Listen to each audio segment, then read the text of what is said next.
Voilà, poulet riche. Boutique bijoux d'or, Mossi, Elengi. Boutique bijoux d'or, Mossi, Elengi. Voilà, poulet riche. Boutique bijoux d'or, Mossi, Elengi. Oui, babone na ngabo tout dans nini. Na eko betela bino kwa mwa lisolo moko mukie. Ekotea surtout bato bazana mbongo. Bala baso bozala mbongo obo bimona aka keneti bino bosomba likolo na si. Lisolo nazo beteza lisolo ya copine na ngamoko.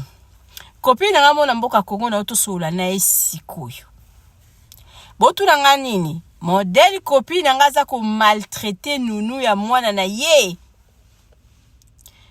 Donc na ebisi la lobike, ce temps to kataka nazo mekana ko pesa batu conseil c'est le comportement na bino. Bino batu bozwa bomona raneti likolo na seza na eza ya bino. Nzoke eza ya bino te?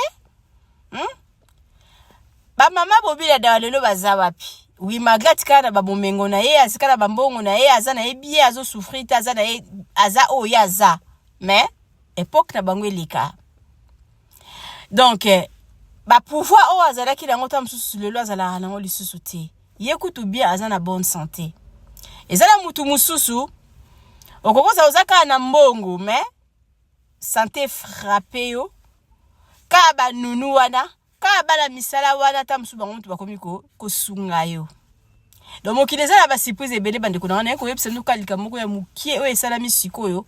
Et pas ya copine nga mona osi ko benga eto sololi neto na ina cop moko boye fallait to sala to sololi na ye copine nga zo maltraiter nunu na ya zo benga nunu na yo boyi et pas la bino boana nini mwana na zo lela bande ona botu nga nini mwana oya biso mwana copine nga azana moins de 2 ans nana bandi koloba kutu te mama wana kende musala zana posta bien na Congo.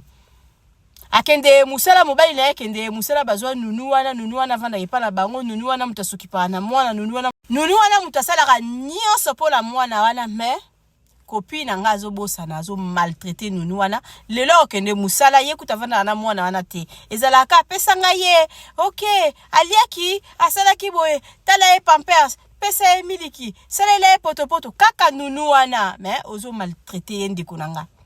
Lelo mwana wa lobarate ba hotikala nunu wana okosala ye mabe nunu wana na ntindite nunu wana asala mabe parce que mite mape ekeseni mais nakobanga muto soki alambela kayo baboyi otobenga bango na lingala ozala muto alambela kayo ozala muto atalela kayo bana ozala muto asalela kayo misala na kati ya ndako il faut ko pesa bango respect mama bijalopi.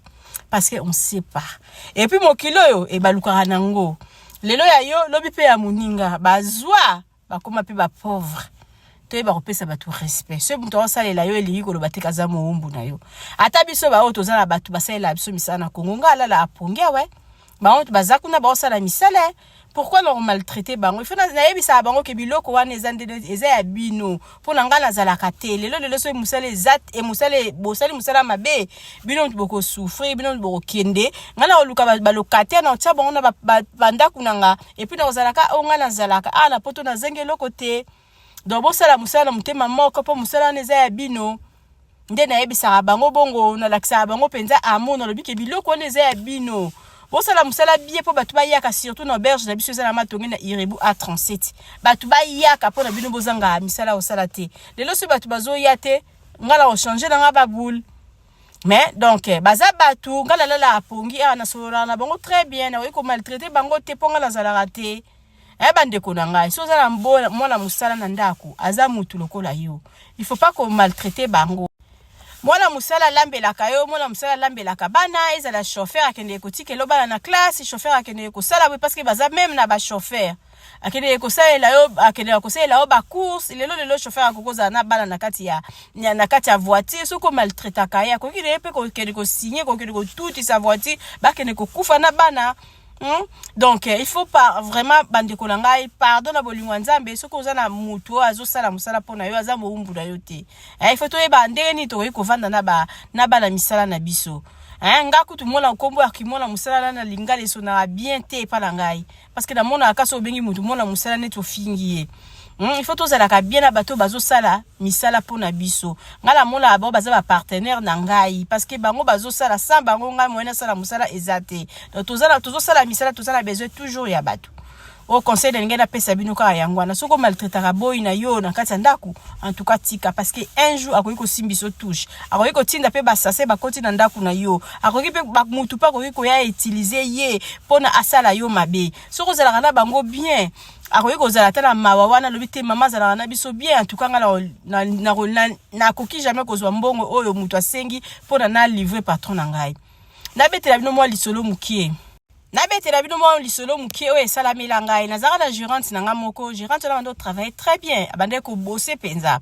abande vraiment ko travailler très bien kutu yezaki avant mama Nadine ye kutu bazalaki ebelete mais abande ko travailler bien abande ko teka na biloko ya boutique mais elo oni netinda nga na longo la gérante wana nazaka na problème na fimo bazana na Londres akendeke na auberge na biso asala babuzoba na ye tango abimi akomi ko senga ba rembourser mbongo en tout cas et kendeke batu a réseaux sociaux ba yebi na bango ça la vraiment bien té après moi la moisson à Londres linga ka utiliser gérante na ngai que gérante na ngai linga ko livrer nga azala penza vandi boye bazo benga ngai atie mail libre batu na bazana na Congo bazo yoka gérante na ngazo ko sanga nga kaza yemoko et puis on a qui ko comprendre que gérante wana aza mutu mo ba ko utiliser ba ko pese mbongo asalinga mabe en tout cas la bengana la gérante wana donc bato tozala na bango il faut tozala na bango bien parce que kaka mutu ozozala na ye akoyi pe ko lukela ope malheur na yo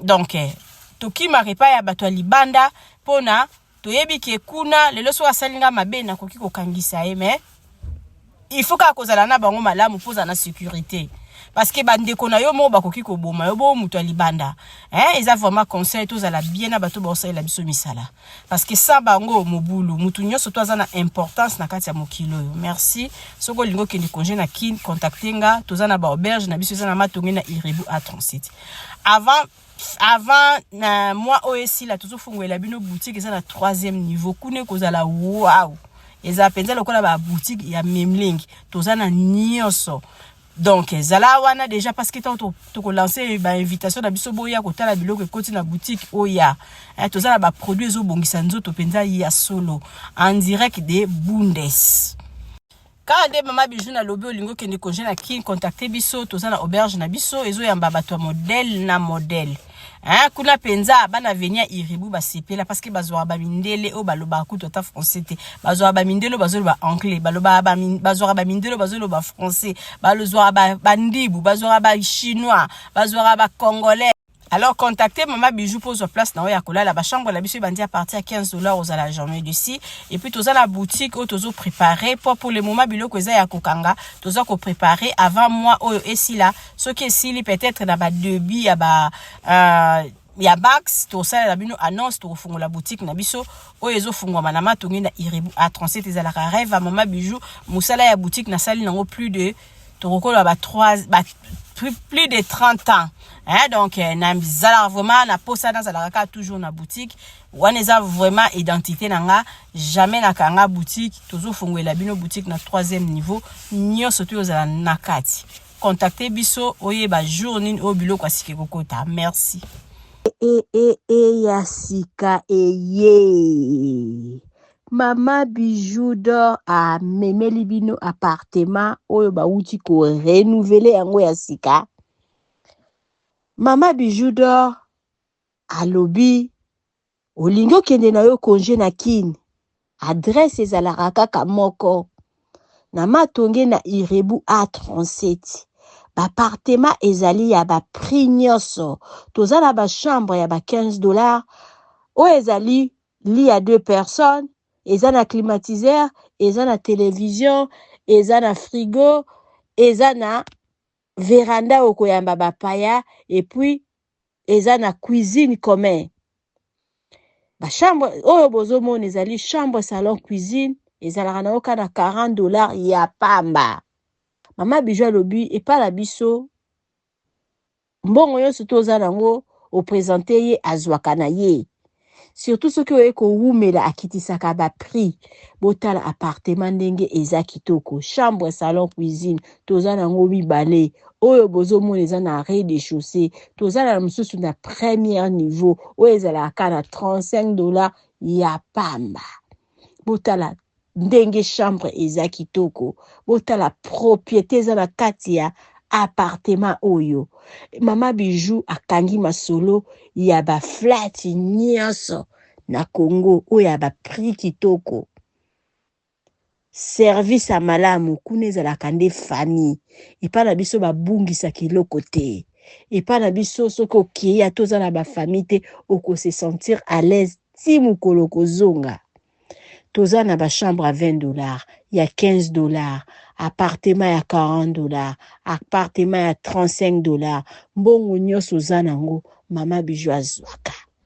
Et puis lisusu nini epa na biso bapesaka ata ndambu obandi kopesa ndambu Mama Bijou azwaka na ye. Numéro na biso eza wana, contacter biso. Tala appartement ndenge eza kitoko, tala appartement ndenge eza propre. Toana problème à courant te, totieli bino panneau soleil. Toana problème à mai te, toza na ba citerne oyo ezobomba mai. Et puis toza lisusu na nini, toza lisusu na groupe.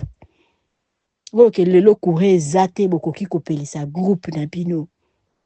Service eza kitoko, toza na ba garçon de chambre oyo basalaka nettoyage. Bo contacter biso, adresse eza kaka moko, Matonge Irebu A37. Botala appartement na biso ndenge eza kitoko. Appartement oyo ezali vraiment 10/10. Ezozela yo ndeko, bana ya Lubumbashi, bana Afrique du Sud, bana ya États-Unis, bana ya Europe, bana pe kaka ya Congo. Olingo bunga na yo oya kovanda na yo na flat moko boye obata mataba jour toza wana pona bino. Olingo sala na yo mariage olobi na zluka place na kende kovanda ata mwa 2 jours toza wana pona bino. Bobenga biso bosala ba réservation toza ka na 10 places. Kala mingi te tozo koma na 14 mais pour le moment toza na 9 oeza pona bino. Toza na ba place mingi te yango wana ndeko benga osala réservation ya appartement na yo. Mama Bijou alobi appartement ezali wana pona bino bana ya poto, tosali yango pona bino. Tozwaka mbongo ya ndambu et puis pa na biso basalaka réservation ezali avec mbongo. Opesi mbongo na yo babombeli yo place. Benga Mama Bijou kozala jamais de si. Et puis yaka noki ça la réservation à chambre na yo. Tozo zela bino. Merci. Chez Bijou Bidor, flat kitoko, veut dire auberge kitoko, restaurant kitoko, veut dire tu as na boutique, tu as na bilanga pona kolesa mboka. Rumela na yo chez Bijou Bidor, auberge ya kitoko. Ale Bijou Bidor yo, auberge kitoko, mama Bijou Bidor yo. Resto kitoko, malewa kitoko, chez Bidore. Tozana boutique, ba parfum kitoko, bilamba kitoko, nzambe chez Bidoro yo.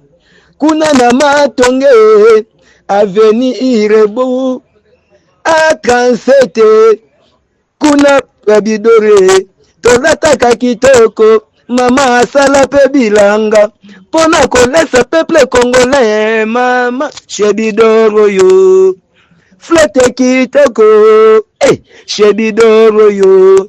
Boutique kitoko, chez Bidoro yo.